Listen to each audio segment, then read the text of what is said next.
데살로니가 후서 1장 1절부터 12절 우리 한 목소리로 우리 하나님 말씀을 봉독합니다.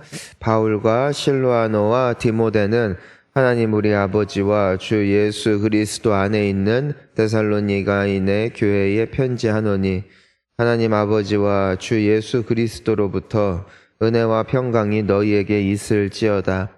형제들아, 우리가 너희를 위하여 항상 하나님께 감사할지니 이것이 당연함은 너희의 믿음이 더욱 자라고 너희가 다 각기 서로 사랑함이 풍성함이니 그러므로 너희가 견디고 있는 모든 박해와 환난 중에서 너희 인내와 믿음으로 말미암아 하나님의 여러 교회에서 우리가 친히 자랑하노라. 이는 하나님의 공의로운 심판의 표요 너희로 하여금 하나님의 나라에 합당한 자로 여김을 받게 하려 함이니 그 나라를 위하여 너희가 또한 고난을 받느니라.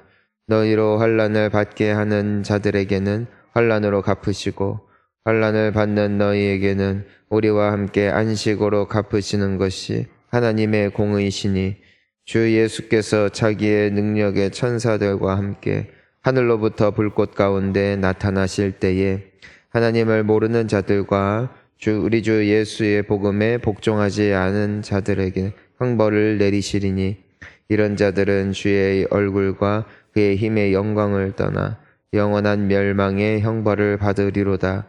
그날에 그가 강림하사 그의 성도들에게서 영광을 받으시고 모든 믿는 자들에게서 놀랍게 여김을 얻으시리니 이는 우리의 증거가 너희에게 믿어졌음이라. 이러므로 우리도 항상 너희를 위하여 기도함은 우리 하나님이 너희를 그 부르심에 합당한 자로 여기시고 모든 선을 기뻐함과 믿음의 역사를 능력으로 이루게 하시고 우리 하나님과 주 예수 그리스도의 은혜대로 우리 주 예수의 이름이 너희 가운데서 영광을 받으시고 너희도 그 안에서 영광을 받게 하려 함이라. 아멘. 할렐루야. 데살로니가 후서예요. 데살로니가 교회에 보낸 두 번째 편지라는 뜻입니다. 이 두 번째 편지는 첫 번째 편지 디모데를 통해서 건넸던 편지가 전달되고 얼마 지나지 않아서 썼던 바울의 두 번째 편지입니다. 왜냐면은 그 당시에도 사람들에게 잘못된 사상, 잘못된 생각, 잘못된 믿음을 심어주는, 그러니까 그 사람들이 고의로 그랬는지 아니면은 그 사람들도 성경이라는 게 워낙 방대하고 참 하나님의 이 말씀이라는 것을 진짜 건강하게 다 받아들이는 사람이 지금도 많진 않거든요. 그러니까 당시에는 어떤 소문이 이 데살로니가 교회에 파다했냐면은 이미 하나님의 마지막 날이 왔다. 이미 마지막 날이 왔다. 여러분 1999년도에 그런 단체들이 있었어요. 기독교 단체들 중에 예수님 오신다고 흰 옷 입고 찬양 부르다가 안 오셔서 당황했죠. 그런데 이런 일들이 항상 있는 거예요. 여러분은 요한계시록 혹시 읽는 거 좋아하세요? 저는 좋아하는데 요즘에도 혹시 요한계시록을 읽는 것을 무서워하는 분들이 있는지 모르겠어요. 그런 게 다 거짓 가르침이거든요. 뭔가 심판의 메시지, 뭔가 그것이 나에게 또한 드리워질 무거운 심판이 되어질 거라는 그런 생각, 그런 착각. 성도님 여러분, 구원은 여호와께 있습니다. 그래서 그 심판의 메시지가 믿지 않는 자들에게는 두려운 메시지인데 그 예수 그리스도를 믿는 믿음을 가진 우리에게는 복된 메시지인 줄을 믿으시기를 바랍니다. 왜냐면은 믿어진다는 건 내가 선물을 받았다는 겁니다. 믿어진다는 건 내 의지가 아니라 믿어진다는 선물이라는 것이고 이것이 은혜입니다. 여러분이 예수를 믿기에 이 자리에 나오신 줄 믿습니다. 그러지 않고서는 어떻게 새벽에 나와요. 근데 이게 내가 어떤 자격 때문에 말씀을 듣고 깨달았다. 내가 되게 지혜롭다. 미안하지만 지혜롭다고 하기에는 예수님 믿는 것 빼고는 성경 이야기 별로 모르잖아요. 하나님에 대해서 솔직히 오해할 때도 많잖아요. 기도하면서 무슨 기도해야 될지는 모르잖아요. 그럼에도 불구하고 기도하면 이루어 주실 거라는 믿음 때문에 뭔 말인지도 모르고 떠들어요. 그런데 주님이 감사하게도 알아서 가려 들으시고 우리에게 필요한 걸 공급해 주시니까 우리가 살아있지. 우리가 부르짖고 구하는 대로 그대로 100% 주시는 분이 하나님이시라면 우리 인생 또한 꼬였을 것입니다. 그러니까 신앙은 하나님을 믿는 거예요. 하나님이 그냥 계신 걸 믿는 게 아니라 그분의 전능하심과 그분의 사랑과 그분의 공의를 믿는 것이 신앙인 것이죠. 어쨌든 간에 당시에 이 교회에도 그런 오해 때문에 성도들이 공포에 시달렸어요. 이제 주님이 오셨구나. 이미 마지막 때구나. 이제는 심판의 때가 왔구나. 여러 지진이 일어나고 또 여러 정치인들이 교회를 핍박하는 것이 이제 예수님이 오실 때가 된 것이구나. 막 그랬어요. 요즘에도 말세다 그러죠. 사람들이 말세다. 거짓입니다. 요즘에 뭐 기근이 있고 전쟁이 있고 또 여러 지진도 있고 그러면서 사람들이 주님이 오실 때가 정말 가까이 온 것 같아요. 30년 전에도 그랬다? 그리고 놀라운 건 100년 전에도 그랬고요. 200년 전에도 300년 전에도 그랬어요. 여러분 요즘에 폭염이 뭐 100 몇 년 만에 왔다. 120년 만에 최악의 뭐 폭염이다. 그러면서 주님 오실 때가 왔다. 아니에요. 120년 전에도 뜨거웠다는 것은요. 자연의 이치요 순리예요. 돌아가는 것을 우리가 어떻게 다 알아요.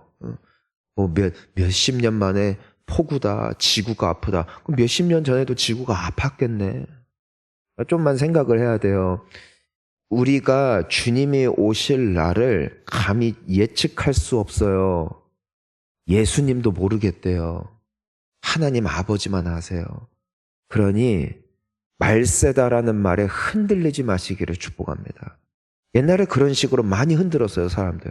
말세다. 주님 오실 때가 다 됐다는 증거다. 보아라. 얼마나 사람들이 사랑이 없고 얼마나 많은 전쟁들이 있냐. 그랬으면은 제2차 세계대전 때 이미 망했어야죠. 1차 세계대전 때 망했어야죠. 과거 십자군 전쟁 때 망했어야죠. 사람들은 너무나 눈앞에 보이는 현실을 놓고 추측하기를 좋아해요. 추측하지 마시고 주님 언제 오실지 주님이 뭐라고 말씀하셨어요? 내가 도적과 같이 이른대요. 그러니까 주님이 오실 날은 예측이 안 될 때 오는 거예요. 우리 하나님께서 그 홍수로 세상을 심판하실 때도 사람들은 결혼하고 장가가고 일하고 놀고 그냥 평범한 일상을 살다가 갑자기 오는 홍수를 미처 생각하지 못했어요.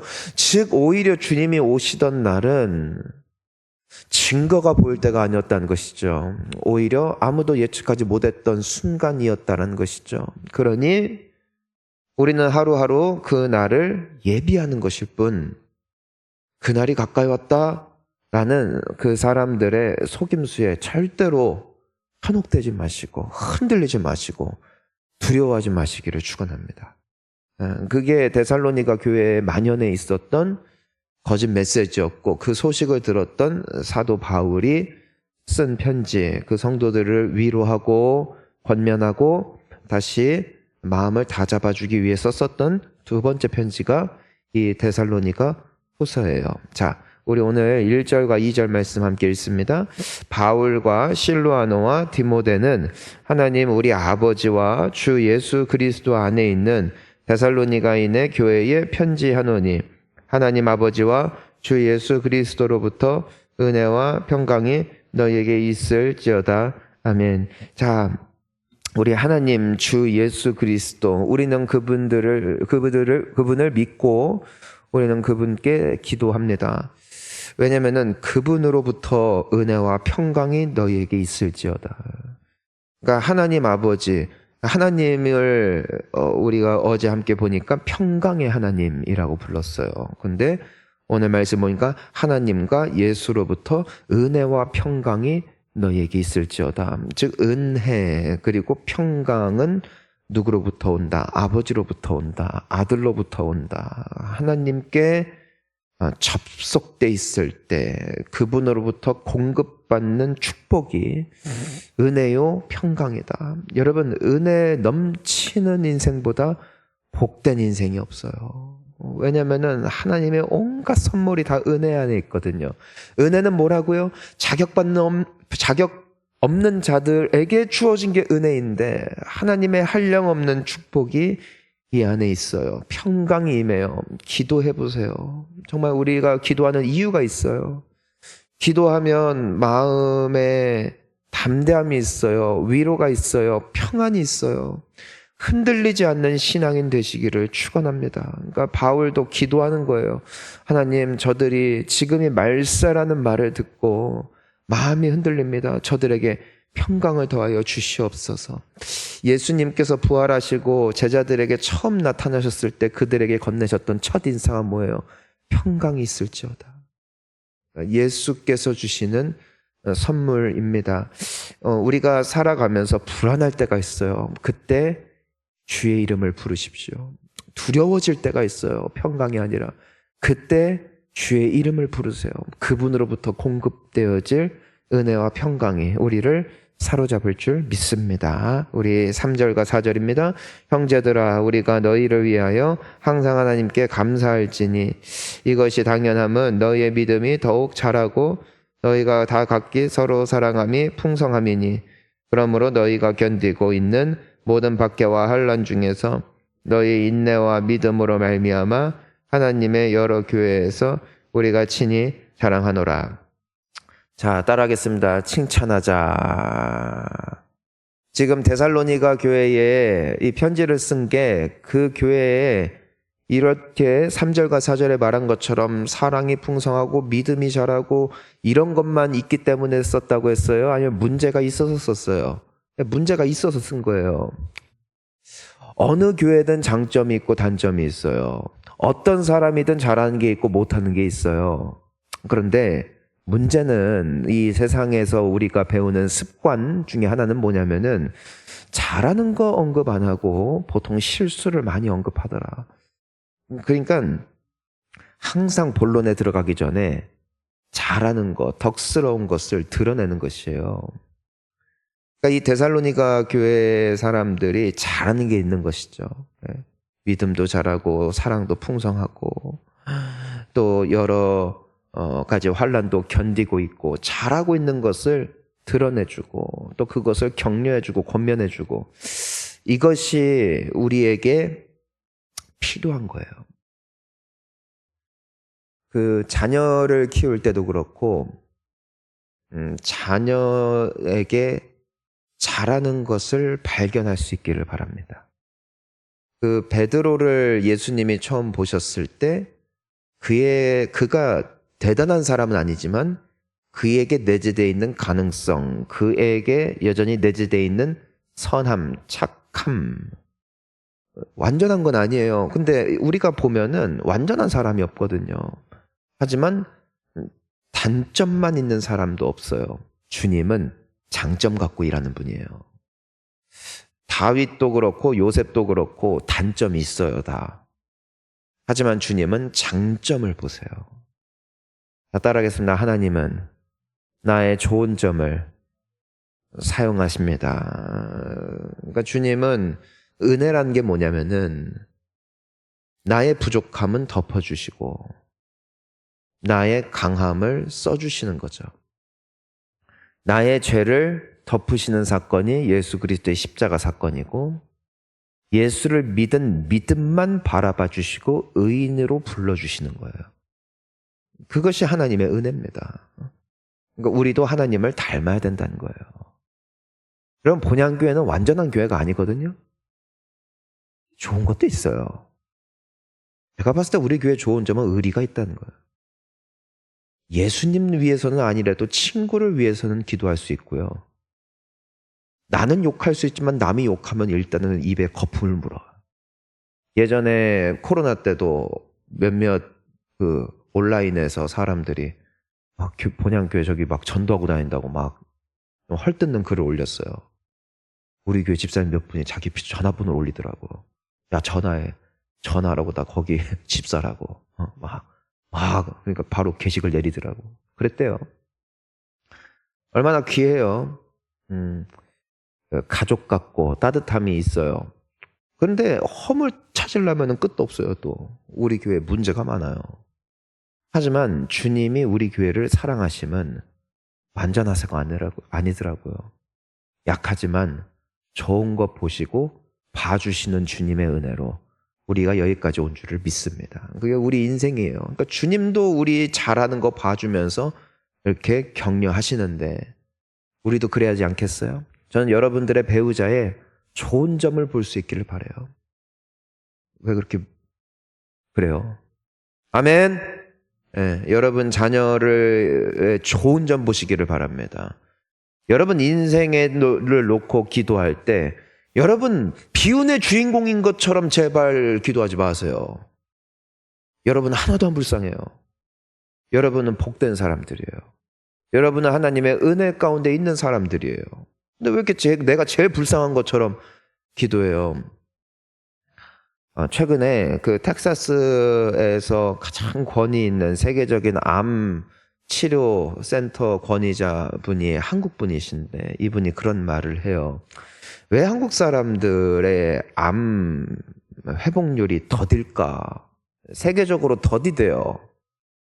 근데 뭐 여러 이유가 있는데 뭐 그 중에는 뭐 의사 말 안 듣는다 이것도 있고 한데 결정적으로 암에 걸리면 일반적으로 암에 걸렸구나 잘 치료받아야겠구나 하고 일상을 사는데 유독 한국 사람들은 왜 나에게 이런 일이 왜 나에게 이런 불행이 찾아왔는가 하면서 슬픔에 눈물을 적시며 더 가중된 스트레스로 암이 악화가 된대.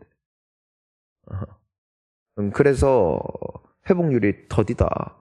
그게 객관적인 데이터라는 것이에요. 이 한 문화가 있어요. 왜 한이 맺힌다. 이게 민족성이라서 그 미국에서도 이 정서를 표현할 길이 없어서 한이라고 부르거든요. 이거는 영어 단어로 없어요. 표현이 안 돼요. 뭔가 그 비통함, 그 억울함, 뭔가 나만 피해자가 된 것 같은 피해의식, 그게 한인데 이 저주를 끊어내시기를 바랍니다. 이게 자칫 잘못하면은 내 기도를 청승맞게 만들어요. 나는 비련의 주인공 하면서 하나님은 나에게만 이런 일이. 바울은 이 교회의 좋은 점을 보고 그걸 부각시켜줘요. 우리의 인생에 좋은 점이 많아요. 어려움도 있죠. 하지만 좋은 점이 많아요. 우리나라 완전한 나라 아니에요. 하지만 좋은 점이 너무 많은 나라예요. 좋은 걸 보세요. 그리고 축복하세요. 그리고 감사하세요. 그것이 성령의 사람들에게 나타나는 귀한 축복인 줄 믿습니다. 자, 우리가 이제 보면은 우리 5절 한번 읽어봅니다. 이는 하나님의 공의로운 심판의 표요 너희로 하여금 하나님의 나라에 합당한 자로 여기를 받게 하려 함이니 그 나라를 위하여 너희가 또한 고난을 받느니라. 자, 얼마 전에 우리 함께 나누었던 것처럼 하나님 잘 믿으면은 고난이 있어요. 오늘도 고난 받았네요. 오늘따라 난 더 피곤하더라고요. 어제 밤에 잠들 때 못 일어날 것 같다. 무섭다. 왠지 알람 못 들을 것 같은 날 있잖아요. 전 그럴 때 한 4개 맞춰요. 볼륨을 살짝 놓쳐요. 딸이 옆에서 자다가 오늘은 알람 듣고 움찔했어요. 무서웠어요. 깰까 봐. 어쨌든 그만큼 안 맞춰놓으면은 못 일어날 것 같아서. 신앙생활 열심히 하고 예수님 잘 믿으려면은 손해보는 게 많아요. 그러니까 여러분 손해보는 게 많다면 여러분은 잘 가고 계신 줄 믿으시기를 바랍니다. 잘 가고 있는 거예요. 잘 가고. 신앙생활 열심히 하면은 세상 친구들과 어울리기 되게 힘들어져요. 되게 힘들어져요. 마냥 편하지가 않아요. 한계가 있어요. 그 또한 우리가 예수님 믿으면서 이 땅에서 차마 다 누릴 수 없는 복이기도 하죠. 그런데 뭐라고 말씀하세요? 6절입니다. 너희로 환난을 받게 하는 자들에게는 환난으로 갚으시고. 자, 그러니까 교회를 비방하는 사람들이 있어요. 신앙인들에 대해서 욕하는 사람들, 있어요. 괴롭히는 사람들이 있어요. 이게 무슨 증거냐면은 예수를 안 믿는다는 증거예요.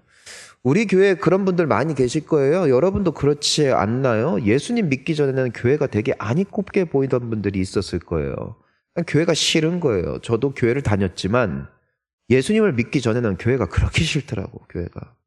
하는 일, 행동, 족족 하나하나 다 마음에 안 들고 하나도 이해가 안 가. 전혀 비상식적이야. 마음에 안 들어요. 근데 그게 무슨 뜻이냐면은 예수를 믿지 않으면 교회란 공동체 자체, 신앙이란 자체가 이해가 되지 않아요. 근데 환란으로 갚으신대요. 무슨 뜻이냐? 예수 없으면 망하는 거거든요. 자, 7절 있습니다. 환란을 받는 너희에게는 우리와 함께 안식으로 갚으시는 것이 하나님의 공의시니 주 예수께서 자기의 능력의 천사들과 함께 하늘로부터 불꽃 가운데 나타나실 때에. 근데 환란을 받는 우리, 그러니까 예수를 믿는 우리에게는 반드시 안식으로 갚으신다. 이 안식이 뭐예요? 영생이에요. 천국이에요. 여러분 다 천국 가실 줄 믿습니다. 천국 가신다고요. 영생이에요. 어차피 다 죽거든요. 한번 두고 봅시다. 여러분이 내 장례 예배에 올지, 내가 당신들의 장례 예배에 갈지, 그건 모르겠어요. 근데 걱정 마세요. 제가 만약에 여러분 장례 치러드린다면 거하게 잘 치러드릴 테니까 아무 염려 마세요. 여러분은 그래도 좋은 딱지 하나 받았어요. 이분은 그래도 새벽을 깨우던 분이었습니다. 얼마나 좋아요. 안 쪽팔리죠. 어떤 분들은 약간 예배 드릴 때 쪽팔리다고 뭐라고 말해야 될 게 없어서. 근데 이분은 기도해 주셔서 우리 교회가 여태 버텼는데 어떻게 하면 좋습니까? 하고 제가 슬프게 말해줄 테니까 아무 염려 마세요. 혹시라도 제가 먼저 가면은 여러분도 알아서 애도해 주시고. 어쨌든 분명한 건 다 저기 자빠져 누워 있을 거예요. 우리도 장례식장에 다 불탈 거예요. 하지만 천국이 있으니 얼마나 감사해요. 그 시간에 딱 가보면은 인생이 너무 짧더라고요. 어떤 분은 83세, 어떤 분은 95세, 어떤 분은 102세 돌아가시는데 딱 죽음의 그 순간에 가면은요, 찰나예요. 100년을 살든 90년을 살든 뭔 의미예요? 너무 짧아요. 다 지나가는 거예요. 하지만 그 끝이 천국이 이미 확정된 사람들은 결코 아쉽지 않은 자리가 장래더라고요. 여러분의 장래가 복이 되실 줄 믿습니다. 자, 8절 하나님을 모르는 자들과 우리 주 예수의 복음에 복종하지 않는 자들에게는 형벌을 내리시리니 이런 자들은 주의 얼굴과 그의 힘의 영광을 떠나 영원한 멸망의 형벌을 받으리로다. 여러분 예수 믿는 게 복인 줄 믿습니다. 정말 복이에요. 와, 우리도 이렇게 멸망의 형벌을 받을 수 있었다는 거예요. 근데 하나님의 은혜로 이 쓸데없는 자 왜 구속하여 주는지 난 알 수 없도다. 여러분 이 은혜에 감사하며 사시기를 바라고 예수 믿지 않는 이들을 위해서 우리가 기도해야 돼요. 자, 우리 11절과 12절 마지막으로 읽습니다. 이러므로 우리도 항상 너희를 위하여 기도함은 우리 하나님이 너희를 그 부르심에 합당한 자로 여기시고 모든 선을 기뻐함과 믿음의 역사를 능력으로 이루게 하시고 우리 하나님과 주 예수 그리스도의 은혜대로 우리 주 예수의 이름이 너희 가운데서 영광을 받으시고 너희도 그 안에서 영광을 받게 하려 함이라. 아멘. 여러분 이제는 마지막입니다. 바울이 이 데살로니가 성도님들을 위해서 늘 기도했어요. 그러니까 이들 가운데 이단도 있고 잘못된 가르침도 있고 그들 가운데 불안함을 조성하는 그런 분위기가 있었다 할지라도 이들이 이 3절과 4절처럼 그럼에도 사랑에서 자라고 믿음에서 자라고 그래도 인내할 수 있었던 데는 이유가 있어요. 여러 이유가 있는데 그 중에 하나가 뭐냐면은 누군가 그들을 위해서 기도하고 있었다. 여러분 이건 굉장히 큽니다. 여러분 왜 베드로는 회복됐고 가룟 유다는 무너졌는가? 결정적인 이유는 물론 얼핏 보면은 베드로는 그럼에도 회개했고 가룟 유다는 회개하지 않았다. 그건 겉으로 드러나는 현상이고 반응일 뿐이에요. 이면에 영적 세계가 있어요. 그게 뭐냐면은 예수님의 기도예요. 뭐라고 기도하셨어요? 베드로야, 사탄이 너를 밀가부로 득가부로를 했으나 내가 너를 위해 기도했다. 너를 굳건하게 하실 것이다. 그러니까 네가 회복되면 너의 형제들을 굳건하게 하는 삶을 살아야 돼. 예수님의 기도였어요. 그래서 베드로가 시험에 들지 않았어요. 주님이 알려주신 기도에 이런 기도가 있어요. 우리를 시험에 들게 하지 마옵시고 다만 악에서 구하옵소서. 예수님의 이 기도가 있기에 우리 또한 지탱하고 있는 것이에요. 여러분, 우리가 서로를 위해서 중보해야 되는 이유가 여기 있어요. 아버지, 우리를 도와주십시오. 아버지, 저 사람의 믿음을 굳건하게 해주십시오. 하나님, 저 사람이 지금 신앙적으로 흔들립니다. 믿음이 약해지고 있습니다. 믿음 강건하게 해주세요. 기도해야 돼요. 왜냐하면 기도에는 힘이 있고 능력이 있기 때문이에요. 가끔 보면은 기도 제목이 맨날 아픈 거예요. 아픈 것만 기도 제목이 아니에요. 믿음을 위한 기도가 필요해요. 사랑을 위한 기도가 필요해요. 회복을 위한 기도가 필요한 거예요. 그리고 주님이 베드로를 위해서 하셨던 기도가 응답되었듯 우리가 또한 서로를 위한 중보가 반드시 응답되어질 줄 믿습니다. 그래서 우리가 교회를 위해서 기도하는 거고 나라를 위해서 기도하는 거고 우리가 그래서 목회자나 또 주변에 있는 성도들을 위해서 중보해야 되는 이유가 여기 있는 것이죠. 그 기도를 서로 주고 받고 먹으면서 살아내는 공동체는 결코 무너지지 않아요. 그래서 새벽에 기도하는 무리들이 많아진다는 것은 교회의 큰 복이죠. 정말 큰 복이죠.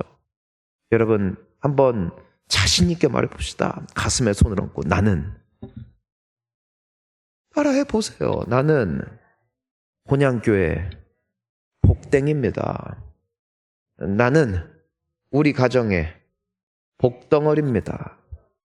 나는 이 나라의 복덩어리입니다. 아멘. 왜요? 여러분 기도하잖아요. 여러분 기도 때문에 여기까지 온 줄 믿습니다. 나뿐만이 아니에요. 다 모두가 사는 거예요. 할렐루야. 함께 주님 오실 그 날까지 이 기도의 끈 놓치지 않고 나중에 여러분 천국 가면은 놀랄 거예요. 와, 내 기도가 이렇게 대단했어? 하면서 놀랄 거예요. 그리고 서로 자랑할 거예요. 내가 너 위해서 기도해서 네가 여기 온 거야, 짜샤 하면서 서로 막 자랑할 거예요. 멋진 하나님의 상급이 있을 거예요. 여러분을 축복합니다. 함께 기도